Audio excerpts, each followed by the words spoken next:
चलो आगे। हाँ। बाकी मैंने कॉन्स्टिट्यूशन ऑफ इंडिया के ऊपर कुछ बातें आपको बताई थी, दो it is original discussion of indirect taxation, लेकिन मुझे हमेशा लगता है कि मैं जब तक आपको 4-5 बार नहीं बताऊं तो मुझे सेटिस्फेक्शन नहीं मिलता, क्योंकि मुझे पता है मेरे बच्चे इतने डिसिप्लिन है, इतने ऑनेस्ट है, इतने डेडिकेटेड है कि घर पे जाके घंटा पढ़ने नहीं वाले।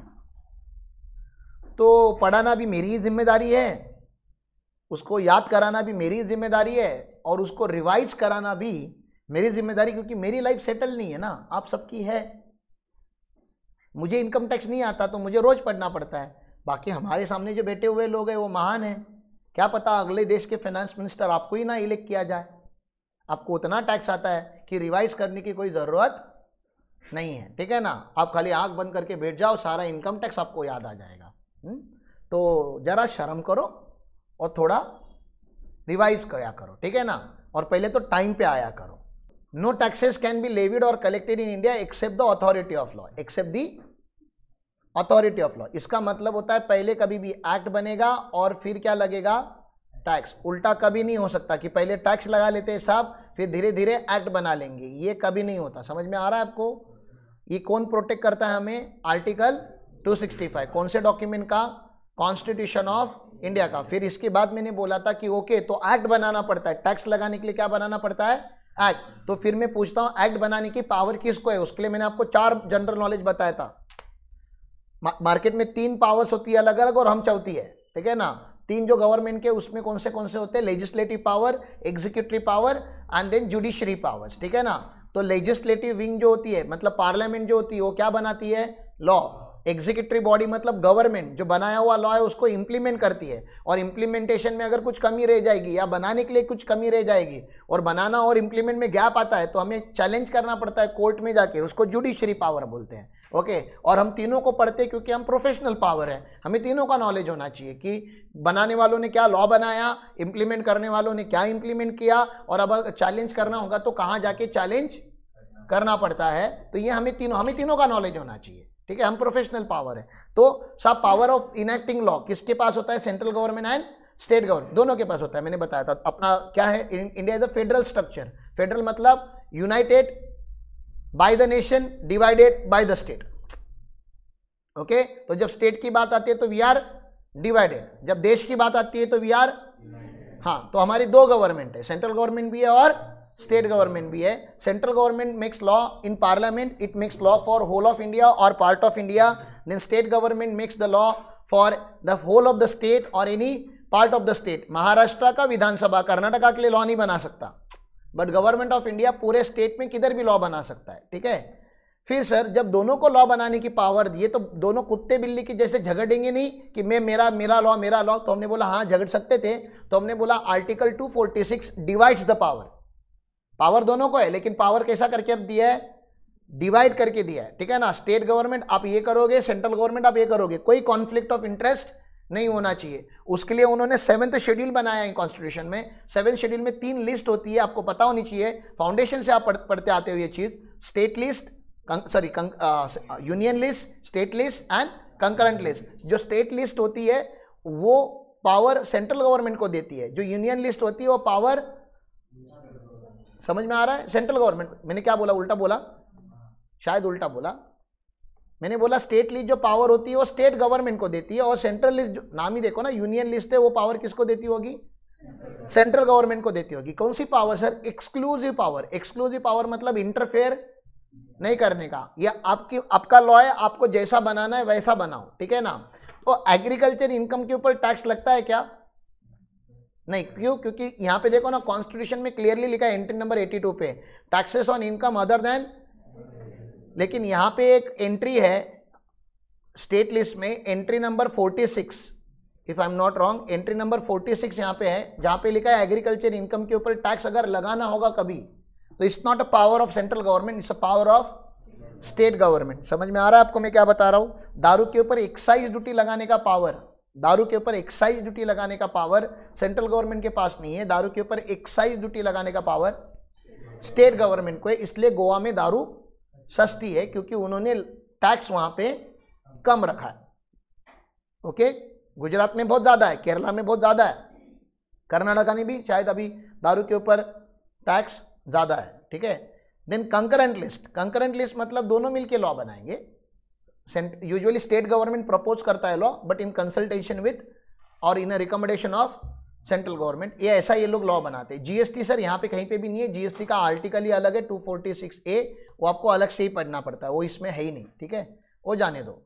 सर कंपोनेंट ऑफ लॉ मतलब क्या सर, कि इनकम टैक्स एक्ट पढ़ेंगे कि इनकम टैक्स लॉ पढ़ेंगे? बताओ आपको क्या पढ़ना चाहते हो, इनकम टैक्स एक्ट पढ़ोगे कि income tax law? Sir income tax act और इनकम टैक्स लॉ में क्या फर्क है? Income tax law is a complete package, उसमें एक्ट होता है बड़ा चीज, ठीक है ना, लेकिन खाली एक्ट नहीं होता, फिर रूल्स भी होते हैं, हाँ, फिर सर्कुलर भी होते हैं, नोटिफिकेशन भी होते हैं, जुडिशियल प्रोनाउंसमेंट भी होते हैं, मतलब केस लॉ होते हैं, और कोई सिस्टर एक्ट भी होते हैं। सिस्टर एक्ट मतलब मेन एक्ट नहीं, सिस्टर, समझ में आ रहा है? सिस्टर मतलब हमारा मेन एक्ट क्या है? Income tax act 1961, this is a core act, यही तो हमें मेन पढ़ना है। लेकिन इनकम टैक्स का रेट मैंने आपको बताया था, कभी कभी हमें कहाँ से लेना पड़ता है? फाइनेंस एक्ट में से, तो हमें किसी और एक्ट को रेफर करना पड़ता है, तो 2 एक्ट पढ़ने पड़े आपको। फिर मैं बोलूंगा अगर फॉरेन में अगर आपने ब्लैक मनी रखी होगी तो हमारे देश में ब्लैक मनी करके एक्ट है। अगर आपने बेनामी प्रॉपर्टी रखी होगी, बेनामी प्रॉपर्टी का एग्जाम्पल दो सर, तो बेनामी प्रॉपर्टी का कोई एक एग्जाम्पल देता हूँ, ठीक है ना। कोई एक बहुत फेमस एक्टर है, होता है ना एक्टर पता है आपको? हाँ, केरला में बहुत फेमस एक्टर है, मैं नाम नहीं लेता, लेकिन बहुत फेमस में 2 ही लोग हैं, तो आप गेस कर सकते हो, ठीक है। वो बहुत फेमस एक्टर जो है ना, उसका एक ड्राइवर था, ऑब्वियसली पहले वो ड्राइवर था, ड्राइवर समझता है आपको, ठीक है। मूवी इंडस्ट्री में एक्टर बड़े होते हैं, प्रोड्यूसर बड़े होते हैं, डायरेक्टर बड़े होते हैं, कैमरामैन, कौन बड़ा होता है? सबसे बड़ा कौन? प्रोड्यूसर। पैसा किसके पास होता है? हाँ, तो जिसका बैट उसका बैटिंग ना, हमेशा याद रखो, ठीक है ना। तो सबसे बड़ा प्रोड्यूसर होता है। प्रोड्यूसर सबको पैसा देता है ना, प्रोड्यूसर ही तो डायरेक्टर लाता है, प्रोड्यूसर ही तो एक्टर लाता है, क्योंकि प्रोड्यूसर मेन है, प्रोड्यूसर के पास पैसे हैं, प्रोड्यूसर ने डिसाइड किया मूवी बनाना, करके मूवी बन रहा है। तो ये एक्टर है, इसका एक ड्राइवर है, इसका प्रोडक्शन हाउस है, हाँ, ड्राइवर का प्रोडक्शन हाउस है जो एक्टर को हायर करता है। ऐसा है, ऐसा रियल में है। ये सही है कि गलत है? कुछ तो गलत हो रहा है ना, समझ रहे हैं ना। ये सीए है, इसका एक आर्टिकल है, आर्टिकल की बहुत बड़ी कंपनी है जहां पे ऑडिटर सीए साहब है, ये भी गलत है। आपका घर है, घर में काम वाली बाई है, काम वाली बाई के नाम पे 100 एकड़ की जमीन है, थोड़ा गलत है। तो ऐसा होता है क्या? हाँ होता है। तो आपको पता है ये लोग रियल ओनर नहीं है, ये लोग क्या नहीं है, कागज के लिए ओनर है ये, लेकिन रियल ओनर, लीगल ओनर है, लेकिन ये दृश्यम क्रिएट किया गया है, ठीक है ना। इसको बेनामी बोलते हैं। क्या बोलते हैं? मतलब उनका नाम होता है लेकिन वो उनका नहीं होता, ठीक है ना, तो उनको हम क्या बोलते हैं? बेनामी। अब बेनामी के लिए अलग से लॉ है हमारे देश में, इनकम टैक्स का ही भाई है, कि बेनामी प्रॉपर्टी मिली तो बहुत पिटते आपको, अलग से पिटा जाता है थोड़ा सा, मतलब इनकम टैक्स से तो मारती है, लेकिन थोड़ा और भी पेनल्टी, थोड़ा कुछ, अरे इतने जब होशियार हो आप तो थोड़ा तो लगना चाहिए ना आपको कुछ। तो ऐसे सिस्टर लॉ को भी आपको पढ़ना पड़ता है, फिर पेरेंट लॉ को भी पढ़ना पड़ता है। कॉन्स्टिट्यूशन क्या है? पेरेंट लॉ है, उसमें से सारे एक्ट निकले हैं, तो हमको कॉन्स्टिट्यूशन ऑफ इंडिया भी पढ़ना पड़ता है। तो आप लॉ पढ़ते हो सब, आप कभी भी कोई एक्ट नहीं पढ़ते। तो लॉ में क्या क्या आता है देखो, तो इनकम टैक्स एक्ट आता है, इनकम टैक्स रूल्स आते हैं, इसको हम एडमिनिस्ट्रेशन रूल बोलते हैं। एनुअल फाइनेंस एक्ट आता है, इसमें से बजट को ही एनुअल फाइनेंस एक्ट बोलते हैं, जिससे हमें अमेंडमेंट्स मिलते हैं बहुत सारे। देन नोटिफिकेशन इश्यू होता है, नोटिफिकेशन को मैंने क्या बताया था? राजपत्र, भारत का राजपत्र, इंग्लिश में इसको बोला जाता है ऑफिशियल गेजेट ऑफ इंडिया, ठीक है ना। They issue the notifications, then there are circulars, then there are judicial pronouncement of High Court, Supreme Court, and एक हमारे लिए डेडिकेटेड कोर्ट है जिसका नाम है ITAT। ITAT मतलब इनकम टैक्स एपेलेट ट्राइब्यूनल। तो इनकम टैक्स का पहला केस यूजुअली कहाँ पे जाता है? कोर्ट लेवल पे, ITAT में। ITAT से हाई कोर्ट और हाई कोर्ट से सुप्रीम कोर्ट, ऐसा जाता है। ऐसे इनकम टैक्स का जैसा है वैसे इनडायरेक्ट टैक्स का भी सेस्टैट है, और कंपनी का NCLT है, ठीक है ना, नेशनल कंपनी लॉ ट्राइब्यूनल करके। ऐसे मेन एक्ट के अपने खुद के डेडिकेटेड कोर्ट होते हैं। तो ठीक है, ये सब जनरल नॉलेज आगे जब आएगा अपील वगैरह में तब बात करेंगे, लेकिन बता दिया हम लोग लॉ पढ़ने वाले, काम का है क्या नहीं है। फिर यहां से चीजें काम की थोड़ी चालू होती है, ठीक है ना, थोड़ा काम का चीजें यहां से, यहां के ऊपर जो बात किया वो एग्जाम में नहीं आता, तो क्यों बताया, ऐसे ही टाइम खराब करने के लिए आपका। तो चार्जिंग सेक्शन यहां से स्टार्ट होता है, यहां से आपको नहीं लग रहा फेज 1 चालू हो रहा है मेरा। फेज 1 का नाम क्या था, लेवी, और लेवी में मैंने आपको 1 to 13 सेक्शन पढ़ाने थे, उस सीरीज में का एक सेक्शन, सेक्शन 4, इसको ही हम क्या कौन सा सेक्शन बोलते हैं, बैकबोन सेक्शन। पूरा इनकम टैक्स इसमें से ही इमर्ज हुआ है, ठीक है ना। तो इसमें कौन से शब्द आते हैं, total income earned by a person in a previous year shall be assess in assessment year at tax rate prevailing in annual finance act. मुझे लग रहा है आपको यहां से लिखना चालू कर देना चाहिए, इसके पहले का आपने लिखा नहीं होगा चलेगा, इसके पहले का ये आपको मैं सॉफ्ट कॉपी दे दूंगा, लेकिन यहां से आप लिखना चालू करोगे तो थोड़ा अच्छा होगा। आप कॉन्सेप्ट नंबर 5 भी लिख सकते हो, जो कॉन्सेप्ट का मेरा नंबर है वही दो आप नंबर चेंज मत करो, भले वो सीक्वेंस में नहीं होगा, सीक्वेंस में नहीं भी होगा तभी भी चलेगा। You write down the same concept number. Sir लिखेंगे क्यों, क्योंकि लिखेंगे तो याद रहेगा, लिखेंगे नहीं तो याद नहीं रहता, ठीक है ना। इसको मैथमेटिकली कैसे लिखते थे हम,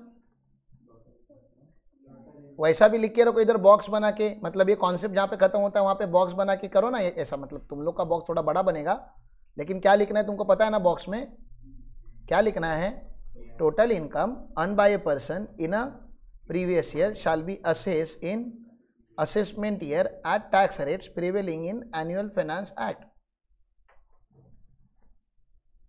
जितना समरी में याद रख सकते हो उतना समरी में याद रखो, ठीक है। अरे अब 10 बार लिखोगे तो याद हो जाएगा, तो लिखो 10 बार ना, मेरे बाप का क्या जा रहा है, राइट आए।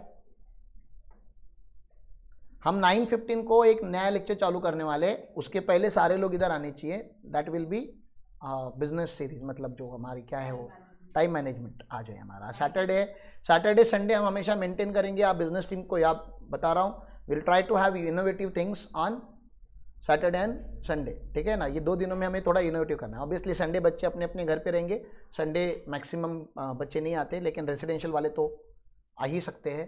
तो we will try to learn certain, we will try to learn something through innovative means, okay, thanks.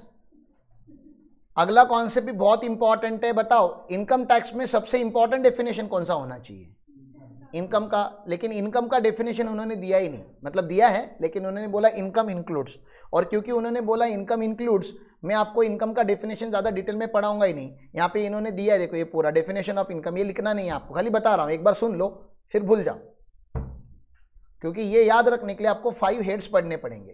कितना पढ़ना पड़ेगा, 5 हेड्स, मतलब 120 आवर्स का उसका पूरा जो, मतलब 100 आवर्स का heads plus set of and carry forward plus clubbing, मतलब जहाँ तक आपका टोटल इनकम खत्म नहीं होता तब तक आपको समझेगा नहीं कि वो लोग बात क्या कर रहे हैं, ठीक है ना। लेकिन फिर भी एक बार कभी तो बोलना चाहिए लाइफ में, तो मेरे को तुमने अपॉइंट किया हुआ है तो मैं बोल देता हूँ, ठीक है ना। तो मैं बोल रहा हूँ, आप सुनो मत, ठीक है, थैंक्स। तो डेफिनेशन ये इंक्लूसिव है, ये एग्जॉस्टिव नहीं है। इसका क्या मतलब है, यहाँ पे जितना लिखा है खाली वही इनकम की, कोई नया आइटम भी आ सकता है, इनकम का नया भी आ सकता है, क्यों, क्योंकि ये एग्जॉस्टिव लिस्ट नहीं है, ये खाली इलस्ट्रेटिव लिस्ट है। इलस्ट्रेटिव लिस्ट मतलब इनकम ऐसा होता है या हो सकता है, और इसके बाहर का भी इनकम हो सकता है। मैंने आपको बताया था, याद है, एक यूनिवर्स बना के, इफ यू रिमेंबर, इस यूनिवर्स में जितने भी इनकम होते हैं सारे टैक्सेबल होते हैं। तो ये जो है ना, ये यूनिवर्स का डेफिनेशन है, और ये नेवर एंडिंग है। ये क्या है, यूनिवर्स का एंड है कोई, हमारी यूनिवर्स कहाँ से स्टार्ट होती है कहाँ खत्म होती है आपको पता है नहीं, साइंस अब तक वहाँ तक पहुँच नहीं पाया। वैसे ही इनकम का डेफिनेशन कहाँ पे स्टार्ट होता है और कहाँ एंड होता है, इनकम टैक्स को भी नहीं पता। तो आप और मैं जो पहली बार इनकम टैक्स पढ़ रहे हो, कहाँ से इसका शुरू और कहाँ से इसका अंत कर पाएंगे। तो उन्होंने बोला इनकम मतलब प्रॉफिट एंड गेन होता है, चलो ठीक है। इनकम मतलब डिविडेंड होता है, हमने बोला ओके। बोलते बोलते इनकम मतलब वॉलेंट्री कॉन्ट्रीब्यूशन, वॉलेंट्री कॉन्ट्रीब्यूशन मतलब आपको किसी ने पैसे देकर गया, कॉन्ट्रीब्यूशन समझता है, डोनेशन। वॉलेंट्री मतलब आपने जबरदस्ती नहीं किया, आप मंदिर में जाते हो कोई पैसे मांगता है आपसे नहीं, आप क्या करते हो, वॉलेंटरी पैसे देते हो, समझ में आ रहा है ना। तो वो ट्रस्ट का इनकम बन जाता है। हेलो, तो इनकम है ना उसका, उन्होंने मांगा नहीं लेकिन आपने दिया, लेकिन अल्टीमेटली उन्होंने कमाया, तो वो भी इनकम है। फिर उन्होंने यहाँ पे वो सबका नाम दिया कि हाँ सर वो इनकम तो होता है लेकिन हम उसके ऊपर टैक्स नहीं लगाते ना। अरे हेलो, मंदिर के ऊपर टैक्स लगाओगे क्या? भगवान त्रिशूल फेंक के मारेंगे, खड्डे बढ़ जाएंगे बॉडी में। हाँ तो याद रखो। अरे ये इसका भगवान क्या फेंक के मारेगा? क्रॉस। यस, तो there are lot of good trust, hospitals है, यूनिवर्सिटीज है, हाँ इनके ऊपर हम टैक्स नहीं लगाते। कैसे पता चलता है सर आपको टैक्स नहीं लगाते? यहाँ पे सेक्शन 10 दिख रहा है आपको। सेक्शन 10 का मतलब क्या होता है?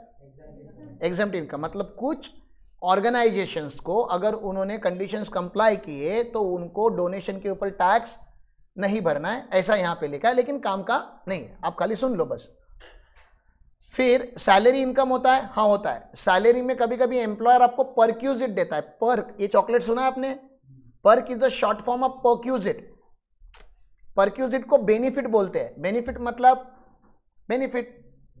मतलब नहीं, अलाउंस नहीं, नॉन मॉनेटरी बेनिफिट होता है यूजुअली। ये अलाउंस अलग चीज़ है, वो नीचे है देखो। अलाउंस मतलब पैसा दिया आपको कि चलो घर से आने जाने के लिए पैसे नहीं होंगे, ये लो ट्रैवल अलाउंस। मैं बोला चलो जाओ दिल्ली जाके काम कर कर आ जाओ, तो पैसे दे दिए, लो अलाउंस। मैंने बोला यूनिफॉर्म खरीदो, आप बोलते पैसे नहीं, तो मैंने बोला पैसे ले लो, अभी जाके खरीदो, यूनिफॉर्म अलाउंस। आपने बोला टिफिन खाने के लिए पैसे नहीं है और यहाँ पे जो खाना मिलता है वो भी नहीं खाना है, मुझे बाहर खाना है, तो हमने आपको पैसे दिए, टिफिन अलाउंस, वो भी टैक्सेबल होता है। लेकिन हमने आपको कपड़े दिए, हमने आपको रहने के लिए घर दिया, हमने आपको चलाने के लिए गाड़ी दी, तो ये पैसा तो नहीं दिया, फैसिलिटी दी, उसको क्या बोला जाता है? परक्यूजिट्स। क्या बोला जाता है? और परक्यूजिट भी इनकम होता है। नहीं तो मैं क्या बोलता अपने सारे स्टूडेंट से, फी मत भरो। मैं अपने क्लाइंट को भी बोलता ना, सर फी नहीं चाहिए आपसे, बस जमीन हमारे नाम कर दो, या घर दे दो, या गाड़ी दे दो। मतलब अगर खाली मॉनेटरी आइटम को ही आपको इनकम समझता है तो पब्लिक नॉन मॉनेटरी आइटम लेती है एज ए इनकम। समझ में आ रहा है? अब आप मॉनेटरी लो या नॉन मॉनेटरी लो, आप ना बोलो और सामने वाला जबरदस्ती दे, या आप जबरदस्ती लो सामने वाला ना बोले, है तो इनकम ही। समझ में आ रहा है आपको? अभी बहुत सारे अलाउंस परक्यूजिट ऐसा यहाँ पे आएगा, बहुत सारे परक्यूजिट और अलाउंस की सीरीज चालू है यहाँ पे, ये जाने दो। फिर हमने बोला कि कुछ तो इनकम होते हैं, कुछ इनकम होता भी नहीं है, लेकिन ये लोग मान लेते हैं कि मान लो ना कि इनकम है। जैसे आपने किसी को सेल किया क्रेडिट पे, आपका डेटर बना और 4 साल से आपको पैसे नहीं दे रहा है, आपका फोन भी नहीं उठा रहा है, तो आपने उसको बैड डेट बोल दिया। ओके, फिर आपको किधर मिल गया हो, bus stand, ST stand, railway stand पे, और मिला तो आपने फिर आप भी उसको अच्छे से मिले, और फिर आपने अपना पैसा उससे रिकवरी किया। खुश हो कि नहीं? डूबा हुआ पैसा रिकवर होता है, खुश हो कि नहीं? खुश हो ना? आपकी खुशी और इनकम टैक्स की खुशी अलग अलग नहीं है। आपकी खुशी में ही इनकम टैक्स अपनी खुशी ढूंढता है, बोलता है आप खुश हो 30% भर दो। आप बोलोगे लेकिन ये इनकम नहीं है, मैंने अभी इसको कोई सर्विस नहीं दी, कोई गुड्स नहीं दिया। हमने कहाँ बोला कि इनकम होना चाहिए, ये डीम्ड इनकम है, हम मान लो कि है। वैसे तो है, खुश तो हो ना आप? पहले अपने आप को पूछो खुश हो कि नहीं, बोलो है ना? बस उस खुशी में ही इनकम टैक्स अपनी खुशी ढूंढता है और कुछ नहीं। ठीक है, इनकम टैक्स चाहता है कि आपका पैसा रिकवर हो। ऐसे क्या कर रहे हो आप? चाहते हो कि नहीं आपका पैसा रिकवर हो? डूबा हुआ पैसा रिकवर होना चाहिए, पहले डूबना नहीं चाहिए, लेकिन अगर डूब गया तो रिकवरी होना चाहिए। रिकवरी हो गया तो खुश हो, टैक्स भरो। सर लेकिन ये इस साल का सेल्स नहीं, किसी भी साल का रहने दे, हमें उससे लेना देना नहीं है, इसको हम डीम्ड इनकम बना देते हैं पीजीबीपी में। तो इनकम भी होता है और इनकम डीम्ड भी होता है। ठीक है, फिर बिजनेस का प्रॉफिट 28 में चार्ज होता है, कैपिटल गेन 45 में चार्ज होता है, प्रॉफिट ऑफ इंश्योरेंस कंपनी भी टैक्सेबल होता है, प्रॉफिट ऑफ बैंकिंग कंपनी भी टैक्सेबल होता है। फिर आप बोलते हो सर मैं गया गोवा और मैंने रात निकाली कसिनो में, और मैंने मेहनत कर करके पत्ते के ऊपर पत्ता फेंका, पत्ते के ऊपर पत्ता फेंका, वो व्हील के ऊपर पैसे लगाए, ठीक है ना, मैंने कितना जुगाड़ किया, क्या पैसे कमाए सर, 2-4 लाख लेकर आ गया मैं। खुश हो कि नहीं? Happy, great. इनकम टैक्स भी क्या बोलता है? आप खुश हो, उसी में ही हम खुश हैं। और क्योंकि अभी आपने ये मेहनत करके नहीं कमाया है, ये जुआ खेल के कमाया है, मजे लेके कमाया है, हाँ, घोड़े के ऊपर लगाया था, मैच के ऊपर लगाया था, बेटिंग किया था, तो हम आपको 115 बीबी में टैक्स लगाएंगे। देखो सेक्शन याद हो रहे क्या धीरे धीरे, क्या टक्के पे लगाएंगे? 30%। फिर जिसको लॉटरी का डेफिनेशन नहीं पता, उन्होंने लॉटरी का डेफिनेशन लिखा है। कार्ड गेम मतलब क्या होता है डेफिनेशन पता होगा तो कार्ड गेम का, अपना उनो भी कार्ड गेम में आता होगा ना रे। हाँ, जिनको ये नहीं पता होगा ये कैसे होता है, कल आज शाम को या कल सुबह हम सेशन रख सकते हैं इसका, ठीक है ना। हाँ, आज शाम को, सैटरडे को हम रख सकते हैं। Hi Rakhi, any sum received by assessee from his employer. हाँ, याद आ रहा है, कॉन्ट्रीब्यूशन टू प्रोविडेंट फंड मैंने बताया था, मतलब आपको नहीं दिया, कहाँ पे जमा किया वो पैसा? पीएफ में। लेकिन वो इनकम किसका बन जाता है? एम्प्लॉय का, क्योंकि आज नहीं तो कल मिलेगा किसको? एम्प्लॉय को, ठीक है ना। ऐसा कुछ कुछ रहता है। फिर वो बोनस बिनस वो जाने दो। कीमैन इंश्योरेंस पॉलिसी क्या होता है मुझे बताओ? हर ऑर्गेनाइजेशन में कीमैन होता है कि नहीं? एक नहीं होता, एक से ज़्यादा भी हो सकते। कीमैन मतलब जिसके पास की होता है और जो इंसान होता है, चाबी वाला इंसान। अरे सालो, कीमैन मतलब main person, main incharge, chief officer. बताओ, हमारा चीफ ऑफिसर अगर कोई मर जाता है तो कंपनी डैमेज हो सकती है कि नहीं? थोड़ी तो। मरा नहीं तो चलेगा, ठीक है ना, छोड़ के भी तो जा सकता है, तभी भी डैमेज हो सकता है। इस चीज़ का कंपनी इंश्योरेंस करके रखती है कि कल अगर हमारे जो लीडर्स है, अगर वो वॉलेंटरी या इनवॉलेंटरी छोड़ के चले जाए तो company can get affected, company का profit line can get affected, company का sales line can get affected. और उसकी वजह से जो कंपनी को लॉस होगा उसका पहले से ही क्या किया जाता है? अब मान लेते हैं कीमैन छोड़ के कॉम्पिटिटर को ज्वाइन हो गया, तो इस कंपनी को, कोको कोला का पर्सन है, पेप्सिको को ज्वाइन हो गया, तो कोको कोला को लॉस होगा। उस लॉस का पैसा कौन भरेगा? इंश्योरेंस पहले से था तो कौन देगा? इंश्योरेंस कंपनी देगी ना, वो इनका इनकम है, उसको कीमैन इंश्योरेंस बोलते हैं। ऐसा बहुत कुछ है। फिर और यहाँ पे क्या है? इतना बड़ा लिखा है साइली, तू नालायक, तुझको समरी बनाना था ना, कुछ भी नहीं लिखा है तो इसको डिलीट कर दे, ठीक है। तो ये ऐसा कुछ कुछ है यहाँ पे, पता नहीं क्या लिखा है इन्होंने कि kind agreement not carrying on any. हाँ, ये तो ये चलो नॉट कैरिंग है, मतलब क्या? मुझे बोला कुछ करना बिजनेस है, कुछ करना बिजनेस है, कभी कभी कुछ नहीं करना भी बिजनेस होता है, कभी कभी कुछ नहीं करने का पैसा मिलता है, हमें कोई करने का नहीं दे रहा है। आपको पहले उतना बड़ा पढ़ना पड़ता है, ठीक है ना। जैसे मैं बहुत बहुत पावरफुल पर्सन हूँ, मैं कोको कोला हूँ, मुझे पता है कि मैं अगर कोल्हापुर में हर वेंडर के पास गया तो हर दुकान पे मेरा कोक होगा। पेप्सी को बोलता है कि प्लीज़ यहाँ पे आप कॉम्पीट मत करो, ये मार्केट में हम लोग पहले से ही है, ठीक है, पहले से हम यहाँ पे हैं, आप हमारे साथ कॉम्पीट मत करो। ये लो इसके 500 करोड़। कॉम्पीट नहीं करने का पैसा मिला तो टैक्सेबल होना चाहिए कि नहीं? बोलो, होना चाहिए। नहीं करने का भी बिजनेस, नहीं करने का भी एक बिजनेस होता है, ठीक है। मैं एडवोकेट बन जाऊंगा, थोड़े ही दिन में बन जाऊंगा, फिर आप कांड करते रहना, ठीक है ना। अभी नहीं, थोड़ा टाइम दो मुझको, मुझे पास होने दो पहले। जब, हाँ, वेट फॉर सम डेज, हाँ, जब मैं एडवोकेट बन जाऊंगा तो बिंदास जो कांड करना है वो करो। कम से कम लॉ के ऊपर तो खर्चा नहीं करना पड़ेगा ना आपको, लॉयर तो आपका इन हाउस है। फिर हम लोग, आपको जो भी लोग टॉर्चर करेंगे ना, लोग, कंपनी, जो भी टॉर्चर, हम सबके ऊपर क्या फाइल करना चालू करने वाले? केस। हाँ, सच बता रहा हूं, मैं मजाक नहीं कर रहा, ठीक है ना। फिर उसमें नगर पंचायत भी है, म्यूनिसिपल कॉरपोरेशंस भी है, बैंकिंग कंपनीज भी है, इंश्योरेंस कंपनीज भी है। आपने प्रोडक्ट खरीदा, वो प्रोडक्ट अगर वैलिड नहीं निकला, डायरेक्टली क्या कर देने का? हाँ, केस करने वाला। हम सच में पूरा डिवीजन बनाने वाला हूं। We will keep filing cases. अब कोई कंपनी के ऊपर हम केस नोटिस भेजते हैं पहले, केस फाइल करने से पहले। हमने कोई प्रोडक्ट लिया और प्रोडक्ट का क्वालिटी बहुत ही घटिया निकल गया, तो हम उसके ऊपर क्या करेंगे? जैसे हमारा अभी कंस्ट्रक्शन साइट पे लेबर कॉन्ट्रैक्टर ने क्या किया, आधे पे काम बंद कर दिया, तो हमको टॉर्चर हुआ कि नहीं, मेंटल टॉर्चर हो रहा है कि नहीं। अब मैं अगर वो बच गया, वो नसीब उसका अच्छा है, समझ रहे हो ना। मेरा सेम 1 खत्म हुआ है, सेम 1 सेम 2 खत्म हुआ है। हाँ, तो अगर मेरा सारे सेम खत्म हुए रहते तो मैं क्या करता अभी, उसके ऊपर केस करता। मतलब पहले उसको नोटिस भेजता, फिर उसको कोर्ट के थ्रू नोटिस जाता, फिर वो यहाँ पे हाजिरी देने आता कोर्ट में, और फिर कोर्ट के बाहर आके मुझे क्या बोलता, सॉरी का मैं क्या करूँ, सॉरी का क्या होता है, सॉरी सुनने के लिए थोड़ा क्या लॉयर बन रहा हूँ, वो तो अभी भी सुन लेता हूँ। हाँ, कॉम्पेंसेशन करो, आपके ऊपर केस नहीं चलाने का कॉम्पेंसेशन दो, तो केस नहीं करने का पैसा लूंगा मैं आगे जाके। अरे हंस क्या रहे हो तुम लोग।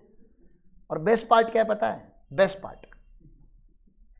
पार्ट इसके ऊपर जीएसटी नहीं लगता। लॉ का सर्विस के ऊपर जीएसटी नहीं लगता, लीगल सर्विस, सीए सर्विस के ऊपर है, सीए सर्विस के ऊपर है, लॉयर के ऊपर जीएसटी नहीं है, ठीक है। लॉयर से याद आया, हमारा एक लॉयर आया है इंडिया में, उसको फ़ोन करना बाकी है। फिर ऐसा कुछ होता है यहाँ पे, कुछ शेयर्स वगैरह इशू होते हैं, इसको ब्लैक मनी में आपको पढ़ाऊंगा, एंटी ब्लैक मनी, ये सार होता है कुछ, तो बहुत बड़े बच्चे रहेंगे उनको ही पता चलेगा। आपको पता है ब्लैक मनी कन्वर्ट करने के लिए शेयर इशू किए जाते हैं बियॉन्ड फेयर मार्केट वैल्यू। तो आप हमने कभी भी शेयर इशू, कंप्लायंस टीम ने हमारे मार्केट वैल्यू पे इशू नहीं किए होंगे, we always issue shares at face value, ठीक है ना। तो क्यों करते हैं, अगर मार्केट वैल्यू पे इशू करोगे तो क्या होता है, तो ये एक सेक्शन है जो इज्जत लूट लेता है, ठीक है। तो कैसे होता है वो सब आगे देखेंगे, ये सब जाने दो। कभी कभी आपने प्रॉपर्टी बेचने के लिए एडवांस लिया और फिर वो एडवांस सामने वाला बोलता है मैं अभी प्रॉपर्टी नहीं खरीदूंगा, तो आप एडवांस को फोरफिट करते हो। फोरफिट करते हो मतलब अभी वो एडवांस आपने जो लिया था, किसी को आपको 1 करोड़ की प्रॉपर्टी बेचनी थी, आपने उससे 2 लाख रुपए एडवांस लिया, बाद में वो आके बोलता है सर वो कॉन्ट्रैक्ट नहीं करना है मुझे कंप्लीट, तो क्या करना होता है, एडवांस फोरफिट करना होता है। इनकम हुआ कि नहीं, खुश हुआ कि नहीं, प्रॉपर्टी भी नहीं की, 2 लाख भी रख ली है, खुश, आपकी खुशी में ही इनकम टैक्स की खुशी है, टैक्स ले लेगा, ठीक है ना। फिर किसी ने आपको गिफ्ट दिया, पहले तो मुझे बताइए दुनिया में कोई किसी को गिफ्ट देता है क्या, नहीं देते हैं ना, लेकिन क्या देते हैं गिफ्ट में, प्यार देते होंगे, प्यार का कोई वैल्यू नहीं है इनकम टैक्स में। और बताओ, आशीर्वाद देते होंगे, उसका भी इनकम टैक्स में कोई वैल्यू नहीं है। अब बताओ गिफ्ट में क्या मिलता है, इतनी गरीबी है कि तुमको गिफ्ट नहीं समझ रहा है। गोल्ड कौन दे रहा है गिफ्ट में, किसको दिया था क्या, शादी में गिफ्ट मिलता है गोल्ड, उसके ऊपर टैक्स नहीं लगता क्योंकि वो जेन्युइन होता है। हाँ, देन मोबाइल मिलता है, मोबाइल कितना भी महंगा मिलने दो, वो गिफ्ट टैक्सेबल नहीं है क्योंकि उसको प्रॉपर्टी नहीं मानते। तो तुम लोग मुझको कल 10 लाख का मोबाइल भी गिफ्ट करेगा, उसके ऊपर 1 रुपए का भी टैक्स नहीं है, तो करना चालू करो, ठीक है। हाँ, और तुमको झोल पड़ा रहा है, मैं तुमको समझ नहीं रहा है, देखो मैं बार बार नहीं बताएगा इनकम टैक्स में झोल कैसे ढूंढते हैं। उन्होंने प्रॉपर्टी का डेफिनेशन लिखा है इनकम टैक्स लॉ में, प्रॉपर्टी का क्या है डेफिनेशन है, उसमें 9 टाइप की प्रॉपर्टीज होती है, अगर वो 9 में का कोई एक दिया आपने तो ही टैक्स लगता है। तो आप 9 में का कोई एक दोगे कि 9 छोड़ के दोगे, हाँ बस इतना अक्ल मेंटेन किया करो। तो आपको मैंने बताया था कि एक लॉ होता है, फिर लोग चोरी करते हैं, फिर गवर्नमेंट एंटी लॉ बनाता है। तो गिफ्ट का लॉ वैसा है, गिफ्ट जेन्युइन होता ही नहीं मार्केट में। अरे कैडबरी वगैरह को गिफ्ट मानते ही नहीं है लोग, कपड़े जूते वॉचेस इसको गिफ्ट मानते ही नहीं। 9 प्रॉपर्टीज है कुछ, ठीक है ना, ज्वेलरी वगैरह उसमें आता है, बड़ा बड़ा प्रॉपर्टी, इमोबल। कोई घर किसी को गिफ्ट करता है क्या, करता होगा, हमारे बाप का कुछ नहीं जाता, हम उसके ऊपर टैक्स लेते हैं। अरे तुमको बदले में ऐसा कुछ मिला होगा जो किसी और ने को भी दे नहीं सकता, तो तुम घर भी दे सकते हो ना, क्या ही फर्क पड़ता है, जिसके पास है देने के लिए वो देता ही होगा। आपने सुना नहीं क्योंकि आप लोग गरीब हो, इनकम टैक्स गरीबों की बात ही नहीं करता। पहले अज्यूम करो कि सब लोग अमीर है, करो इमेजिनेशन में करो, रियलिटी बाद में देख लेंगे, पहले इमेजिनेशन में तो जाओ कि आपके पास बहुत कुछ है। हाँ, हजारों करोड़ के आप ओनर हो, हजारों मान लेते हैं, ठीक है ना, हार्ट अटैक आया आज, अब नहीं नहीं खत्म नहीं, हार्ट आया है और मैं डॉक्टर हूँ, मैं डॉक्टर हूँ यहाँ पे ही हूँ, मतलब मुझे पता है अभी क्या करना है। और आपको हार्ट अटैक आया, आपके पास 3 मिनट है, आधा मिनट चला गया, बताओ क्या करना है? बचा लूँ, लेकिन मुझे प्रॉपर्टी चाहिए, 10 एकड़ जमीन चाहिए, आपके पास 1000 एकड़ है, दे देंगे ना? गिफ्ट चाहिए, पैसे नहीं दूंगा, पैसे नहीं दूंगा, लेकिन कोई ट्रीटमेंट दे दूंगा अभी, खाली माउथ टू माउथ। अरे अरे इसे क्या करे, CPR बोलते उसको। तो एक हवा छोड़ने का राइट टाइम पे और CPR देने का, मैंने क्या बोला? हाँ, और मैंने CPR दिया, माउथ टू माउथ दिया आपको, मेरी इच्छा नहीं थी लेकिन फिर भी दी, मेरे को मज़ा बिल्कुल नहीं आया, लेकिन अभी आप ठीक हो गए, ठीक हो गए। अभी क्या करोगे आप? 10 एकड़ ज़मीन मुझको दे दोगे, दे दोगे ना? बोलो हाँ। टैक्स लगना चाहिए क्या इसके ऊपर? जानने के लिए देखिए सेक्शन 56 सबसेक्शन 2 क्लॉज 10, ये पढ़ना पड़ेगा आपको, ठीक है ना? ये सारी क्यूरियोसिटी में क्रिएट कर रहा हूँ आपके माइंड में, कहाँ टैक्स लगता है और कहाँ नहीं लगता, ठीक है ना? ये 56 to 10 बहुत इंपॉर्टेंट सेक्शन है लॉ का, इसको गिफ्ट टैक्सेशन बोलते हैं, अपने आप में एक चैप्टर है ये, ठीक है? तो गिफ्ट भी इनकम होता है, कहीं होता है कहीं नहीं होता। आप अगर समझदार होगे तो जहां होता है वो गिफ्ट नहीं देना होता, समझ रहा है आपको? जैसे गिफ्ट फ्रॉम रिलेटिव टैक्सेबल होगा कि नॉट टैक्सेबल होगा? सबसे महंगे गिफ्ट कौन देता होगा? जेन्युइन गिफ्ट रिलेटिव देता होगा ना। एक बाप अपनी बेटी को गिफ्ट दे सकता है क्या? दे सकता है, ठीक है ना? क्यों? रिलेशन है, तो उसमें 50,000 का लिमिट लगा के कोई मतलब नहीं है। वैसे नॉर्मल गिफ्ट में कितना लिमिट है? बॉयफ्रेंड अपने गर्लफ्रेंड को कितने का गिफ्ट देना चाहिए? 50 का, ठीक है ना? उसके ऊपर दोगे तो गर्लफ्रेंड के हाथ में टैक्सेबल हो जाएगा। समझ में आ रहा है? गर्लफ्रेंड अपने बॉयफ्रेंड को गिफ्ट दे सकती है क्या? ऑब्वियसली। कितने का? लेकिन कोई बोल नहीं रही लड़की। समझ में आ रहा है क्या? लड़कियां रिप्लाई नहीं देती, क्यों? एक दे रही है क्योंकि उसका भी एंगेजमेंट हो गया, उसको पता है कि अभी लॉस नहीं होगा, आप गिफ्ट दे सकते हैं, लेकिन उसके पहले नहीं देगी वो। तो उनका एकदम क्लियर है, अपन इन्वेस्ट ही नहीं करने का जहां से रिटर्न्स का गारंटी नहीं है, ठीक है ना? और करेंगे तभी भी कितना करने का? 500 रुपया, 600 रुपया, 1000 रुपया, हाँ 30 रुपये का फूल, उससे ज़्यादा नहीं, ठीक है ना? उसके ऊपर गवर्नमेंट टैक्स लेता भी नहीं। गरीब लोगों में फिर से गरीब लोगों की बात नहीं करना चाहता।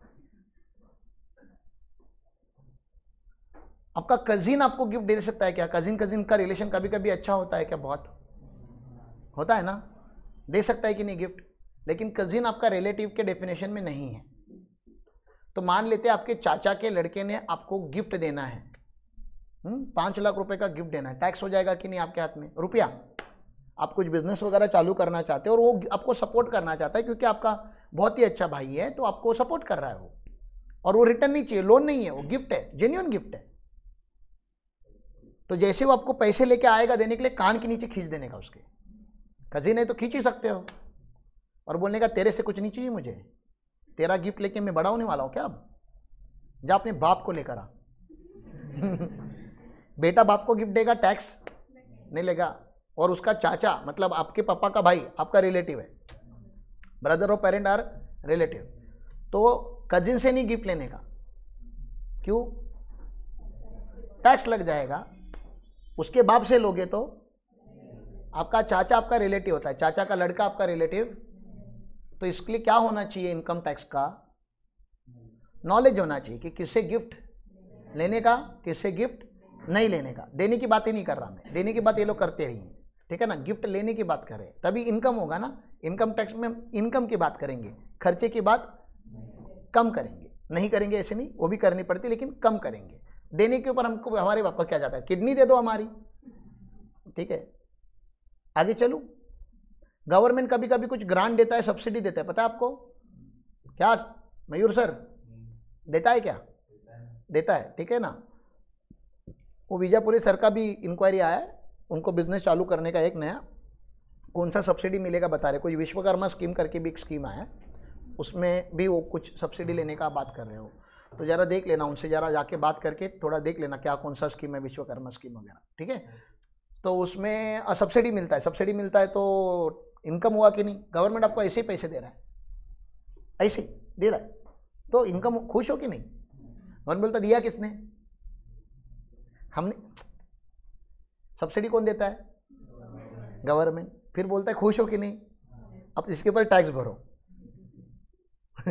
जो दिया उसको भी क्या करता है गवर्नमेंट, मतलब समझ रहे हैं ना, मैं आपको लड्डू का डब्बा दे रहा हूं और फिर उसमें से कुछ लड्डू मैं ही खा रहा हूं, गवर्नमेंट तो चलता है। लेकिन आप खुश हो कि नहीं, बचे हुए लड्डू के साथ तो एटलीस्ट बस उतना ही आपको एंजॉय करना है, उससे ज़्यादा एंजॉय नहीं करना है, ठीक है।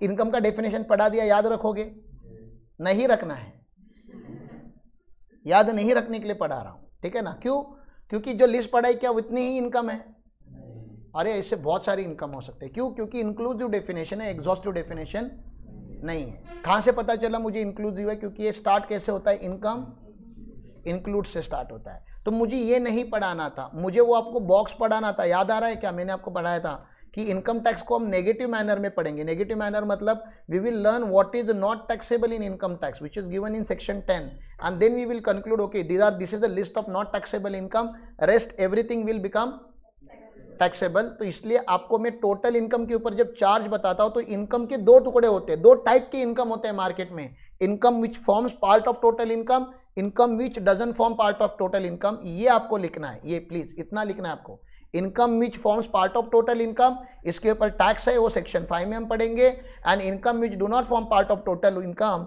उसको हम एग्जम्प्ट इनकम बोलते हैं। अंडरलाइन करके उसके दो एग्जाम्पल लिख दो, यहाँ पे 2-3 एग्जाम्पल यहाँ पे लिखे हुए हैं, पूरे नहीं लिखे, पूरा अलग से चैप्टर में पढ़ाऊंगा आपको। Indian agriculture income, share of profit from HUF, share of profit from firm. क्या हो गया सर, आगे आ रहे हो, आ जाओ आ जाओ, दिख नहीं रहा है पीछे से। अगला डेफिनेशन है डेफिनेशन ऑफ पर्सन। पर्सन पता होना चाहिए आपको, और मैंने बिजनेस का पूरा सीरीज चालू किया, आपको पता है ना, इन पर्सन को ही मैं पढ़ा रहा हूँ आपको। Who is individual, who is proprietorship, what is proprietorship, then what is partnership firm, what is LLP, वो अपना एक सीरीज चालू है। तो उसका ये समरी फटाफट लिखेंगे। क्या यहाँ पे जो लिखे हुए खाली उतने ही पर्सन है, क्योंकि आपको पता है ना, आपको अगर असेसी बनना होगा तो असेसी बनने से पहले क्या बनना पड़ेगा, पर्सन। आप अगर पर्सन होगे तो ही असेसी बनोगे। सर आपको कैसे पता चला, आपको थोड़े टाइम के बाद में असेसी का डेफिनेशन पढ़ाएगा, ठीक है ना। असेसी का डेफिनेशन दिख रहा है क्या आपको, assessee means a person. Hello, assessee means a person, मतलब पर्सन नहीं बनोगे तो लाइफ में असेसी नहीं बन पाओगे। तो मुझे आप बताओ, क्या एक डॉग यहाँ पे कवर है कि नहीं है, डॉग कैसे बनाऊं अभी, धन्य, हाउ टू मेक डॉग,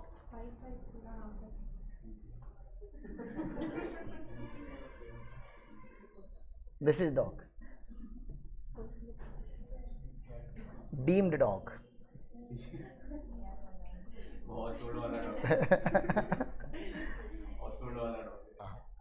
ये डीम डॉग है। तुमको क्या करना है तुम बताओ इधर। उतना नहीं जमता मेरे को, डीम्ड डॉग है बोला ना। ये इनकम कमा सकता है क्या, और अगर ये इनकम कमाएगा तो इसके ऊपर टैक्स लग सकता है क्या, क्योंकि अगर ये पर्सन बना तो ही इसके ऊपर टैक्स लगेगा। और पर्सन की लिस्ट में कौन कौन आता है, इंडिविजुअल। इंडिविजुअल में ऑब्वियसली कौन आते हैं, ह्यूमंस आते हैं। ह्यूमन में कौन आता है, मेल फीमेल ट्रांसजेंडर्स सब आते हैं, ठीक है ना। बहुत क्या, जितने भी इंक्लूडिव होते सारे होते हैं, ठीक है। सीनियर सिटीजन, जूनियर सिटीजन, बूढ़े लोग, यंग लोग, बच्चे लोग सब आते हैं इसमें, ओके। HUF मतलब Hindu undivided family. AOP BOI मतलब बॉडी ऑफ इंडिविजुअल। AOP मतलब एसोसिएशन ऑफ पर्सन, ठीक है ना। तो फर्म इंक्लूड, फर्म भी होता है, फर्म मतलब पार्टनरशिप फर्म, और उसमें इंक्लूड क्या होता है, LLP limited liability partnership company, आपको पता ही है। लोकल अथॉरिटी मतलब इसमें म्यूनिसिपल कॉर्पोरेशन, ग्राम पंचायत, कैंटोनमेंट बोर्ड, ठीक है, नगर परिषद, ये जो होते हैं, जो एक अपनी लोकल बॉडीज होती है वो यहाँ पे आती है। और आर्टिफिशियल जुरिडिकल पर्सन मतलब, ये आर्टिफिशियल मतलब रियल नहीं हो सकता, आर्टिफिशियल है। जुरिडिकल मतलब नॉर्मली पर्सन नहीं है, जुरिडिकली है। जुरिडिकल मतलब लीगली, बाय लॉ इसको पर्सन बनाया गया है, ओके। तो ऐसे कुछ पर्सन हमारे इनकम टैक्स एक्ट में होते हैं। तो मैं पूछ रहा हूं, कैन डॉग अर्न इनकम, कैसे, हाँ मूवी में काम करके कमा सकता है, हाँ, पप्पीज को प्रोड्यूस करके कर सकता है ना। डॉग ने क्या किया, अगर फीमेल डॉग होगी तो बेबीज डिलीवर करेगी और फिर वो बेबीज सेल हो जाएंगे, ठीक है ना। तो किसने प्रोड्यूस किए थे? ऑब्वियसली पैसा जो लेगा वो मालिक लेगा, लेकिन मालिक ने प्रोड्यूस नहीं किया था ना। अरे तो दूध कौन देता है? दूध वाले भैया हमें देते हैं, लेकिन उनको दूध कौन देता है? बफेलो काव देती है, ठीक है ना। तो क्या कैन काव अर्न इनकम? यस ना। तो क्या काव से टैक्स लेंगे? क्यों नहीं? किससे लोगे फिर? ओनर वही बोलेगा मैं तो दूध नहीं देता, पैसा मेरे पास है, मैं काऊ ने बोला मेरे को पैसा, काऊ ने बोला आपके पास संभाल के रखो करके, मैंने संभाल के रखा है। I am just a custodian. क्या भगवान पैसे कमाता है? भगवान पैसे कमाता है। तिरुपति बालाजी, शिरडी के साईं बाबा, मुंबई का सिद्धिविनायक, हाँ, गणपति में लालबाग का राजा, जीसस क्राइस्ट पैसे कमाता है। क्या करके? नहीं, तथास्तु भी कहाँ बोल रहे हैं? जिस दिन बोल देगा फट जाएगी तुम लोगों की। पैसे कमाते हैं कि नहीं? लेकिन तो कुछ नहीं करके भी पैसे कमाए जा सकते, लेकिन उसके लिए आपको भगवान बनना पड़ेगा। जब तक इंसान हो तब तक मेहनत करनी पड़ेगी, जानवर जैसे। तो भगवान भी पैसे कमाता है। तो भगवान कहाँ कवर होता है सर? क्या भगवान इंडिविजुअल है, या ये एनिमल इंडिविजुअल है, क्या एचयूएफ है, क्या एओपीबी है, क्या फर्म है, एलएलपी है, कंपनी है? नहीं, तो वो लास्ट कैटेगरी में आते हैं। कौन से? नॉर्मली वो पर्सन नहीं है। भगवान को पर्सन मत बोलो, भगवान होते हैं, लेकिन जब ज्यूरिडिकल ग्लास लगा देते हो आप अपने ऊपर, तो by law they are person.